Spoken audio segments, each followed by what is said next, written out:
They told us the world ends at the poles, that the ice stretches endlessly, uninhabitable, lifeless, a place of silence and cold. But what if that silence is hiding something? Something ancient, something forbidden. For centuries, brave explorers and renegade scientists have whispered of a colossal ice barrier. Not merely a natural formation, but a constructed wall of impossible scale. Satellite anomalies, redacted military reports, ancient maps smuggled from forbidden archives, they all point to one haunting truth. Our world might not be a globe floating in the void, but a walled enclosure with secrets far beyond its icy borders. And the question no one dares ask aloud echoes louder than ever. What lies beyond the Arctic wall? For thousands of years, humanity has looked toward the horizon and wondered what lies beyond. But it wasn't until the age of discovery that a darker, more unsettling possibility emerged. That maps may not depict the full story. Hidden beneath layers of accepted geography, political dogma, and academic censorship are ancient records that suggest something extraordinary. That the Earth's northern and southern extremes are not boundless wastelands, but gateways. Before modern cartography was standardized, medieval and Renaissance maps were cluttered with strange lands, monstrous beasts, and cryptic inscriptions like "Here be dragons" or "Terra incognita." Some dismissed these as fantasy. Others, however, noticed a pattern. Numerous antique maps, from the Piri-Reis chart to the Mercator variations, depict a massive landmass encircling the poles, a land not of jagged peaks and desolation, but of structure, of design. The 16th century cartographer Gerardus Mercator, in particular, claimed to possess secret knowledge from the north. Knowledge passed down from ancient mariners, possibly survivors of Atlantis. He described a central magnetic mountain surrounded by 4 rivers and a vast barrier of ice enclosing the region, an impassable ring. His letters to the English court are often cited by fringe researchers as evidence that this information was suppressed, hidden deliberately as part of a global agenda. In 1907, a lesser-known Arctic expedition, led by Swedish explorer Solomon August André, disappeared without a trace. Official reports blamed poor planning and harsh weather. But decades later, fragments of André's journal were discovered, detailing bizarre phenomena. Sudden shifts in magnetic fields, luminous skies at midnight, rhythmic humming beneath the ice. One entry, scribbled in haste, simply read, "The wall is real." Later, during the early Cold War, both Soviet and American military operations increased near the poles. Publicly, these were justified as scientific ventures, geophysical research, weather studies, missile tests. But eyewitness reports from former soldiers tell a different story. One retired U.S. Navy officer, who served during Operation Deep Freeze in Antarctica, described a restricted sector marked off by black helicopters and unusually high-ranking officers. There was something out there, he claimed in a declassified interview, something we weren't supposed to see. Further north, declassified Soviet files reference Project Ice Mirror, an initiative aimed at mapping under-ice anomalies using classified radar technology. The program was abruptly terminated, all staff reassigned, all data sealed. Rumors persist that the expedition encountered a vertical structure, metallic, seamless, and stretching far beyond their equipment's capacity to scan. Throughout these accounts, a common theme emerges: deliberate obfuscation. The closer one gets to the true edges of the Earth, the more the official narrative begins to bend. Cartographers become censored, explorers go missing, satellites are diverted or malfunction. A digital curtain, as opaque as the icy winds, veils the poles. What purpose does this wall serve? Who built it? And perhaps most chilling, is it meant to keep something out or something in? If the Arctic Wall is real, and not merely a freak of geology, then we must ask the terrifying question, who built it? For something to encircle the extremes of our world with precision, scale, and intent demands more than mere nature. It demands design, intelligence, perhaps even civilization. Ancient texts across multiple cultures speak of barriers, not symbolic, but literal, that separated realms of existence. In the apocryphal Book of Enoch, written millennia ago, there is mention of a great frozen prison at the edges of the world, where the Watchers, fallen angels, were cast down and locked away. The language is poetic, yes, but oddly precise. Temperatures, descriptions of ice so white it burns the eye, and most disturbingly, that the sons of man must never cross into that cursed land.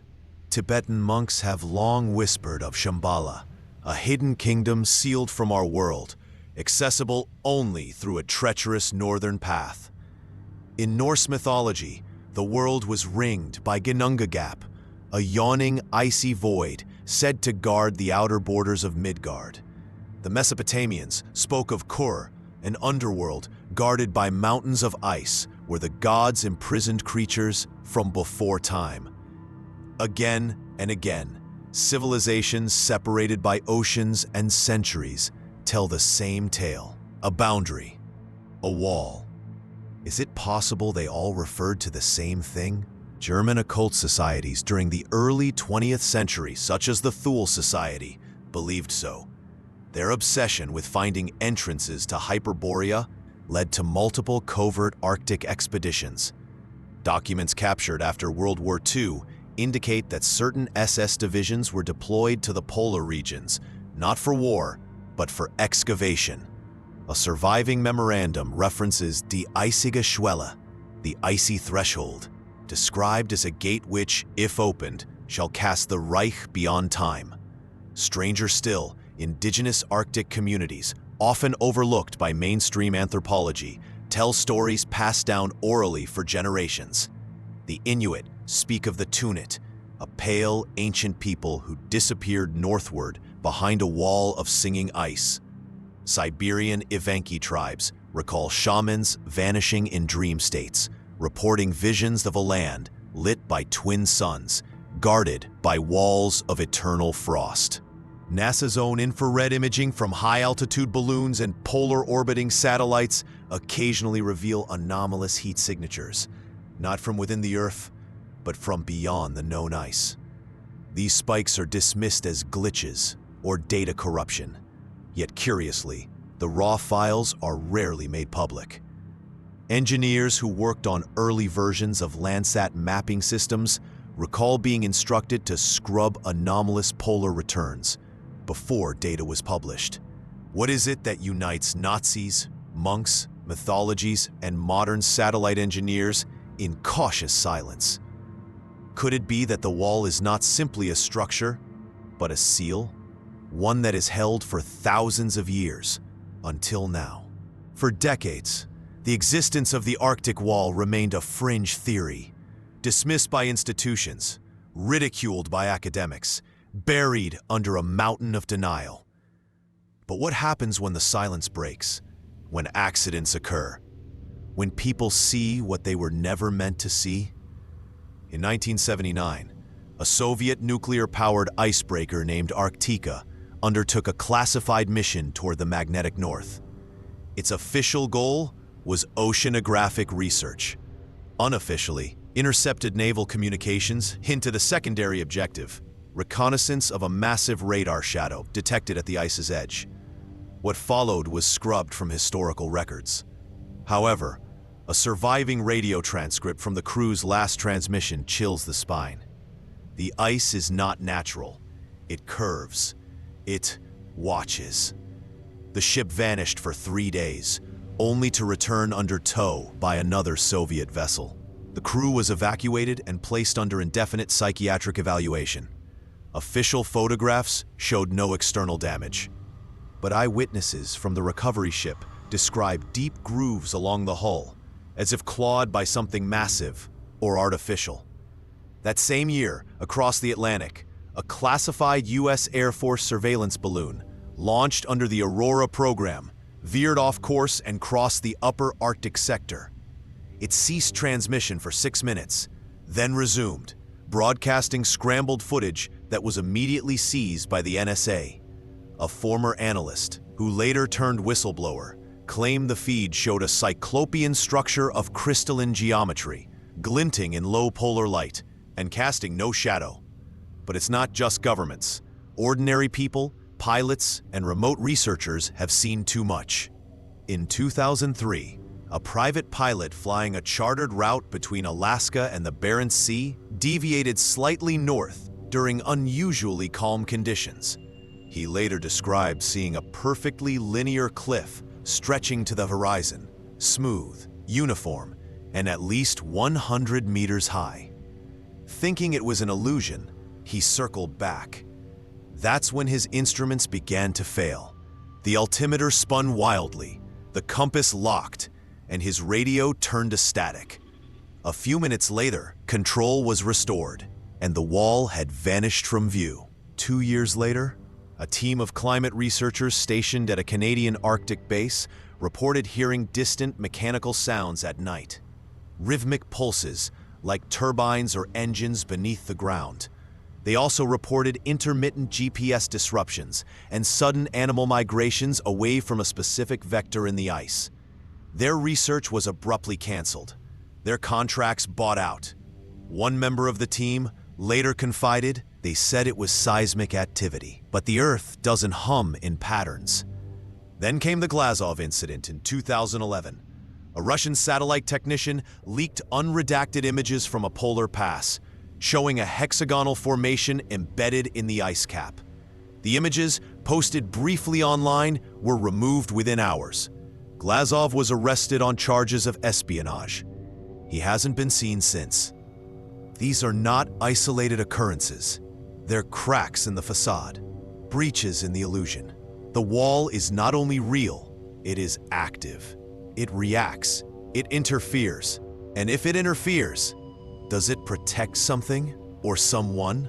More importantly, is it starting to fail? If the Arctic wall is more than just a barrier, if it's a boundary, then what exists beyond it is no longer a matter of speculation, but of existential significance.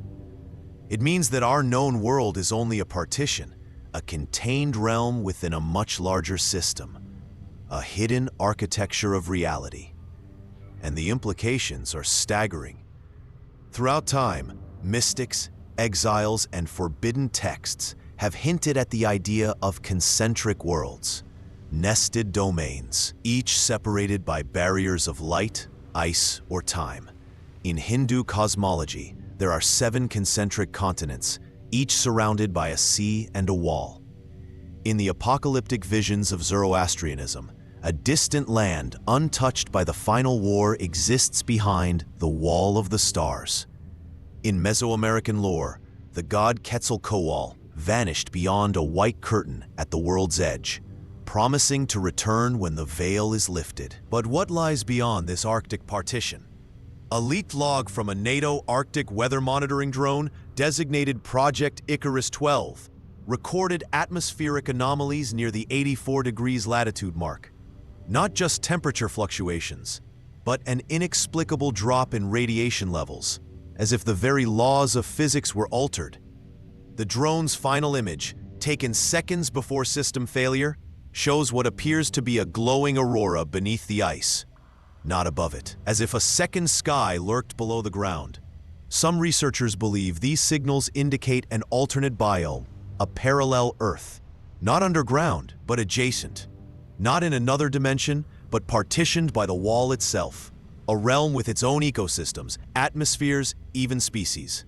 And there is mounting evidence, though fragmented and fiercely suppressed, that contact may have already occurred. In 1954, Admiral Richard E. Byrd, already famous for his Antarctic missions, conducted a final classified flight over the Arctic under the codename Operation High Sweep.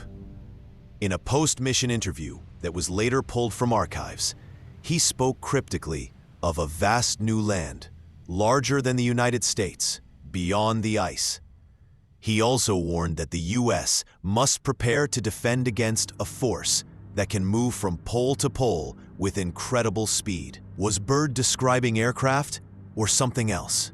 Another enigmatic source, the so-called Red Manuscript, an untranslated codex obtained during a failed Vatican excavation in northern Greenland.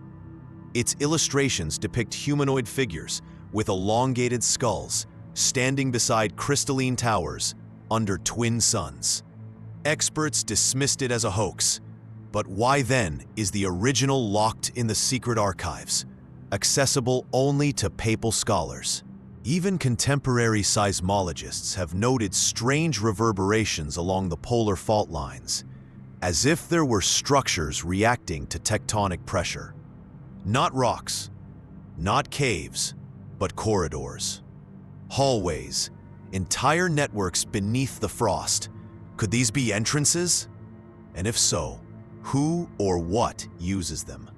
Several UFO sightings reported by commercial pilots between 2015 and 2020 describe lights entering or exiting the Arctic regions at impossible angles. No propulsion signatures, no sonic booms, just silence, followed by temporary disruptions in GPS, heart arrhythmias among crew members, and in one case, unexplained nosebleeds. These were not random anomalies. They were pathways. Perhaps the Arctic wall is not only a defense, but a door. One we've accidentally opened, or worse, one someone has deliberately begun to unlock. But if there are other worlds beyond it, then a final, terrifying question remains. Have they already noticed us? When the veil between worlds thins, contact becomes inevitable. But what form does that contact take? Visions? Voices? Disappearances? The deeper one dives into the fringe testimonies, the more it becomes clear. Encounters beyond the Arctic wall have been happening, not in grand invasions, but in subtle incursions. Shadows flickering at the edge of radar, dreams shared across continents, and people vanishing without a trace. In the winter of 1996, a Norwegian research team stationed near the Svalbard archipelago reported a strange celestial event. For 12 minutes, the night sky lit up with an iridescent green, not consistent with aurora borealis. A graduate student from the University of Oslo, Liv S., captured high-speed footage of the phenomenon. Upon playback, individual frames revealed geometric patterns embedded in the light, perfect hexagons and spirals rotating in synchronization. Her footage was confiscated. The university disavowed the report. Liv was later found wandering a frozen road barefoot, muttering in a language no one recognized. Inuit elders speak of the Kikunak, a term roughly translating to the lost path. Those who follow it vanish into the blizzard, never to return. According to oral accounts, these individuals don't die. They cross over. The phenomenon has been dismissed by anthropologists as allegory, but local search parties have described discovering strange, concentric footprints in the snow. Not human, not animal, something else. Governments, too, have tried and failed to open this path deliberately. In 2008, the European Organization for Nuclear Research, CERN, quietly collaborated with a private aerospace firm to launch a probe toward the upper Arctic stratosphere. Ostensibly a high-altitude particle detection test, the project, dubbed EchoPrism, sought to map gravitational lensing anomalies believed to be converging at the pole. The probe vanished 38 seconds into flight. A week later, several scientists reported identical nightmares. A landscape of black snow, a tower humming beneath violet skies, and a presence, vast, intelligent, observing. 2 researchers resigned, citing psychological distress. One later committed suicide, leaving behind a single cryptic phrase carved into a table. It sees through time. In 2021, a deep-sea autonomous vehicle deployed by the Canadian Arctic Marine Institute descended into a polar crevasse, previously believed to be only 500 meters deep. It kept transmitting for 6 hours beyond that point. Then silence. When the vehicle resurfaced, on its own, its interior camera contained just one image: a massive gate-like structure carved into the ice, inscribed with runes not matching any human language. Linguists who reviewed the image described a syntax suggestive of instructional purpose, like a warning or a guide. More alarming are the physical changes reported by those who spend extended time near the wall's suspected perimeter. Subtle shifts in perception, distortions in time. Some report hearing whispers, not in their ears, but inside their minds. Voices they cannot describe, only remember. A technician stationed at an abandoned polar relay station confessed in a blog post, later deleted. "I don't sleep anymore. Not because I can't, because I don't dream alone." Independent researchers believe this may point to an intelligence beyond the wall, one that operates not through brute force, but through influence. Mimetic infiltration, psychological osmosis, a form of communication so advanced it appears as madness to us. It may not come as ships or creatures. It may come as thought, a drift in consciousness, a change in the way we see the sky. And when enough of us have seen it, truly seen it, the wall will no longer be needed. All of history has been shaped by what we are allowed to know and what we are told to forget. The idea of an Arctic wall, concealing entire worlds, civilizations, or forces beyond human comprehension, should be the greatest story never told. And yet it's hidden in plain sight, not by absence, but by design. Because the best way to guard a secret is to convince the world it's absurd. But every wall casts a shadow, and that shadow has grown longer in recent years. In 2023, a retired NORAD communications officer leaked a heavily redacted document known only as Protocol Borealis.